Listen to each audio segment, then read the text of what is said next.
الفضل YouTube channel میں آپ کا استقبال ہے۔ السلام علیکم ورحمۃ اللہ وبرکاتہ۔ سورہ آل عمران آیت نمبر 64۔ اعوذ باللہ من الشیطان الرجیم۔ قل یا اہل الكتاب تعالوا الى کلمة سواء بیننا وبینکم الا نعبد الا اللہ ولا نشرك به شيئا ولا يتخذ بعضنا بعضا أربابا من دون الله فإن تولوا فقولوا اشهدوا بأننا مسلمون۔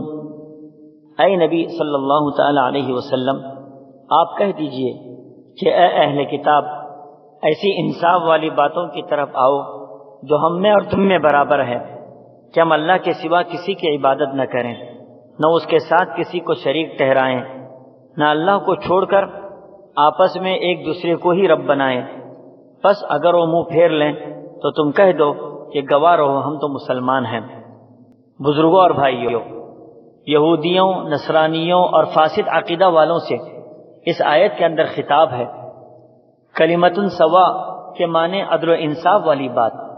اللہ کے نبی صلی اللہ تعالی علیہ وسلم کو خطاب کر کے کہا جا رہا ہے، کیا اے نبی آپ ان لوگوں کو عدل و انصاف والی بات کی طرف بلائیے۔ عدل و انصاف والی بات یہ ہے کہ ہم ایک اللہ کی بندگی کریں اور اسی کی عبادت کریں، اس کے ساتھ کسی کو شریک نہ ٹھہرائیں، بت کو، نہ صلیب کو، نہ آگ کو اور نہ کسی چیز کو معبود سمجھیں، صرف اور صرف اللہ ہی کی عبادت کریں۔ اور تمام انبیاء علیہ السلام کی دعوت بھی اسی سلسلے میں رہی ہے۔ اللہ نے فرمایا ہے وَلَقَدْ بَعَثْنَا فِي كُلِّ أُمَّةٍ رَسُولًا أَنِ اعْبُدُوا اللَّهَ وَاجْتَنِبُوا الطَّاغُوتَ، یعنی ہر امت میں رسول بھیج کر ہم نے یہ اعلان کروایا کہ صرف اللہ کی عبادت کرو اور اس کے سوا سب سے بچو۔ اس آیت میں اس بات کی طرف بھی اشارہ کیا کہ تم نے حضرت مسیح علیہ السلام اور حضرت عزیر علیہ السلام کی ربوبیت کا جو عقیدہ گڑھ رکھا ہے یہ سراسر غلط ہے۔ وہ رب نہیں ہے، وہ انسان ہے۔ قرآن کریم کے اس حکم کے مطابق آپ صلی اللہ تعالی علیہ وسلم نے ہرقل کو، جو کہ روم کا بادشاہ تھا، ایک مکتوب تحریر فرما کر ارسال فرمایا اور اس خط میں اس آیت کے حوالے سے اسلام قبول کرنے کی دعوت دی اور اس سے کہا کہ تو مسلمان ہو جائے گا تو تجھے دوہرا اجر ملے گا، ورنہ ساری رعایا کا بھی گناہ تجھ پر ہوگا۔ گویا اس آیت میں 3 باتیں بیان کی گئیں۔ نمبر 1، صرف ایک اللہ کی عبادت کی جائے۔